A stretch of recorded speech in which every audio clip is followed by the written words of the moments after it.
This is GARIS, Masculist, MGTOW flyers. That is 2-3 page essays on the themes of masculism and MGTOW, written by and read aloud by Prof. Dr. Hugo de Garis.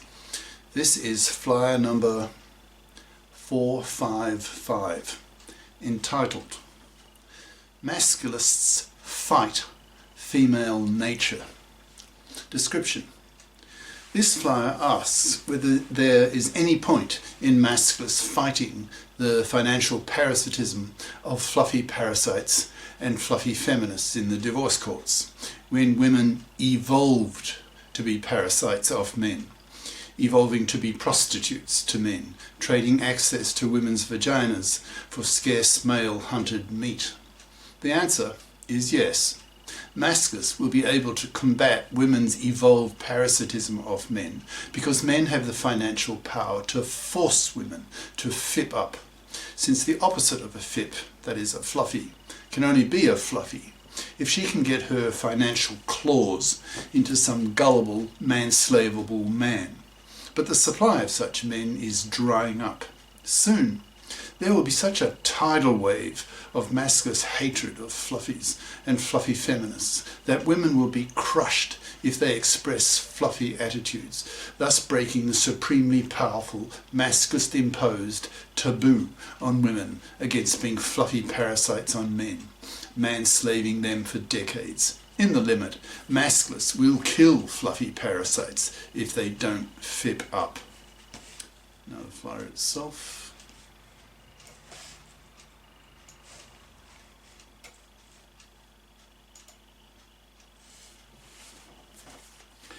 Masculism Fights Female Nature by Prof. Dr. Hugo de Garis. Email profhugodegaris@yahoo.com. Website profhugodegaris.wordpress.com.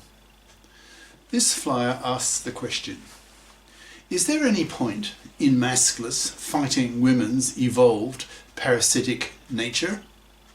Wouldn't that be a lost cause, flogging a dead horse? How can you fight women's genes?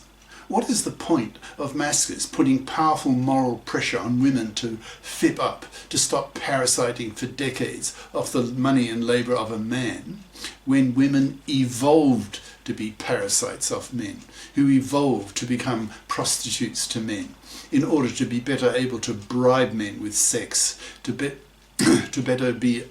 better able to extract scarce male-hunted resources for women and their babies, so that they could survive, given that they could not hunt themselves, being tied down at home with totally dependent, useless infants.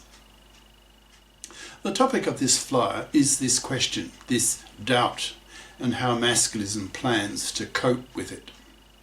I begin with a bit of very ancient history to explain how women became so dependent, so parasitic of men.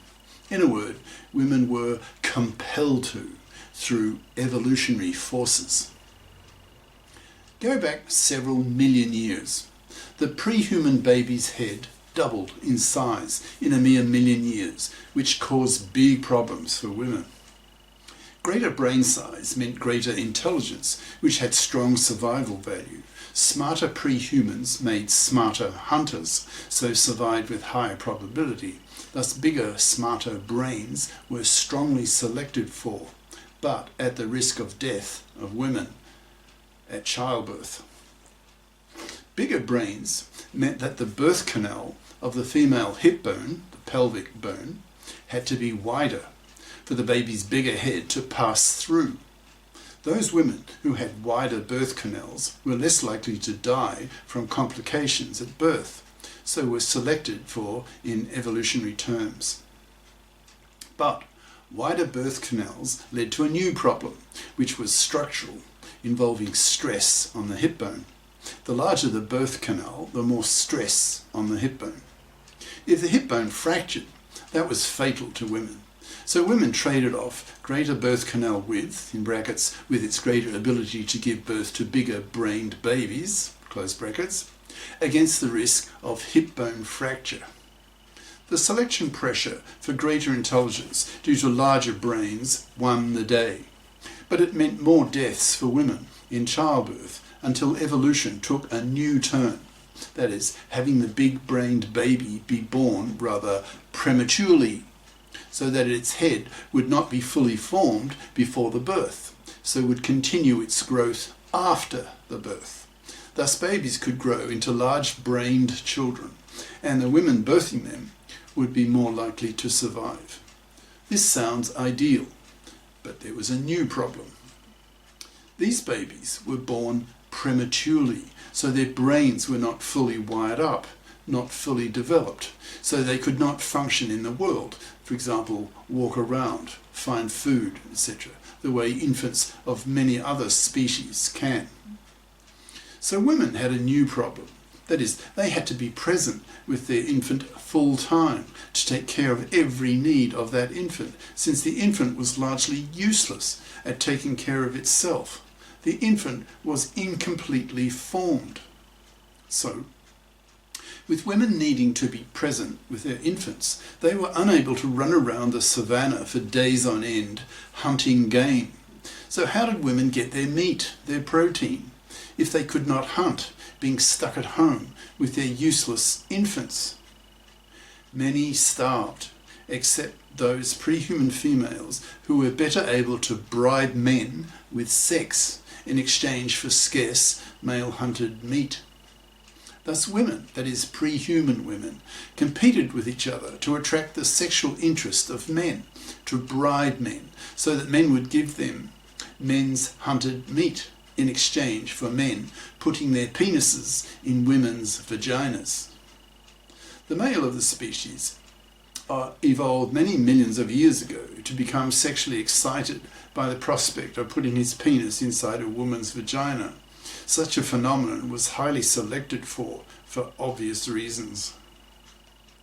Some women had more days of being in sexual heat per month than others, so were in a better position to bribe men with sex, to prostitute herself to men to get men's meat.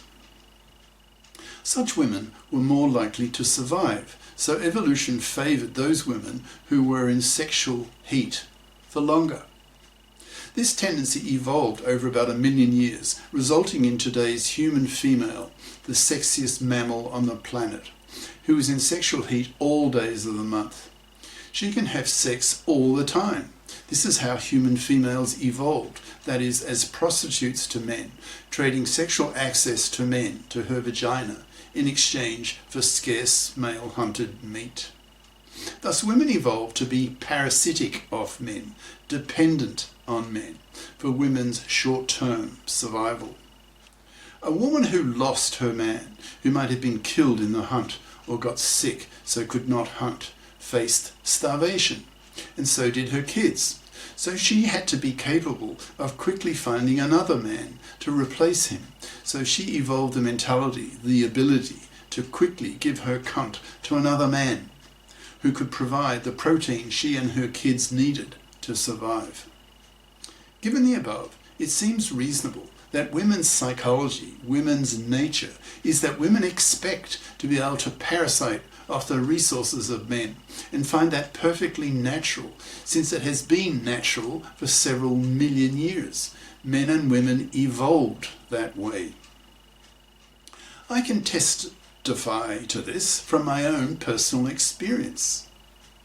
I had a Chinese wife who suggested I put my savings from the money I made when a prof in China into stocks, where I would get a higher return than from bank interest. So I agreed.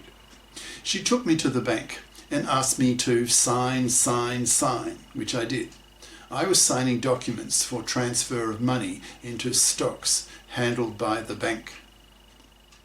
They were all in Chinese characters that I could not read, so I just blindly signed where she told me to. Only later did I learn, after that relationship had failed, that she had put that money into an account in her own name. When I came to claim it after we separated, the bank told me the money was in her account, so was technically not mine. I asked my estranged Chinese wife, to give me back my money. She refused. I went to a lawyer to get a divorce and my money back. But in international marital disputes, the Chinese courts favour the Chinese wife. So I lost that money. What disgusted me was the mentality of my Chinese ex-wife, who had the attitude that the man who penises pays. What filled me full of masculinist hatred for her was her unquestioned attitude that she felt she had the right to take that money because I was a husband and she was the wife. I suspect that this kind of female financial resource theft from a man to a woman is considered normal in women because they evolved that way to be prostitutes to men. That is, the woman cunts, the verb, and the man pays. In the US, for example, millions of divorcing women have the attitude, quote, "I'll take him for all he's got," or "I'll take him to the cleaners," meaning that she aims to strip her ex-husband of all the money she can extract from him.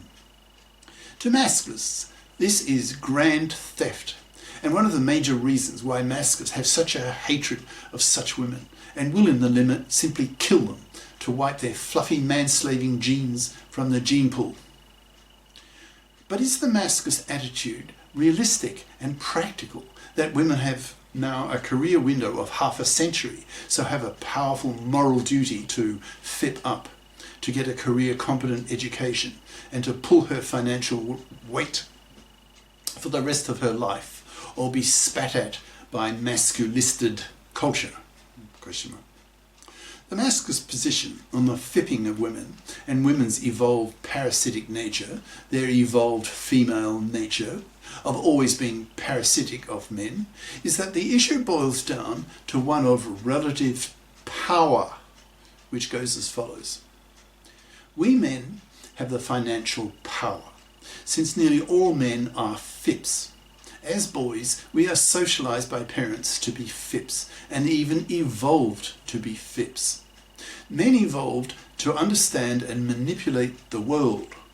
Women evolved to manipulate men, since women were so parasitic on men. Women and their kids did not survive unless men gave them resources, largely meat, to keep them alive. Women also evolved a same-sex solidarity, that is, a same-sex mutual support, so that if a woman lost her man and could not quickly give her cunt to a replacement man, then she became dependent as a last resort on the generosity of other women in her group or tribe to give her some of their meat given to them from their men. It's thus likely that women evolved a strong sense of woman-to-woman solidarity, so that women today need to conform to the needs and tastes of other women, because not to do so would have alienated her from her female group in the distant past. This is the end of part 1.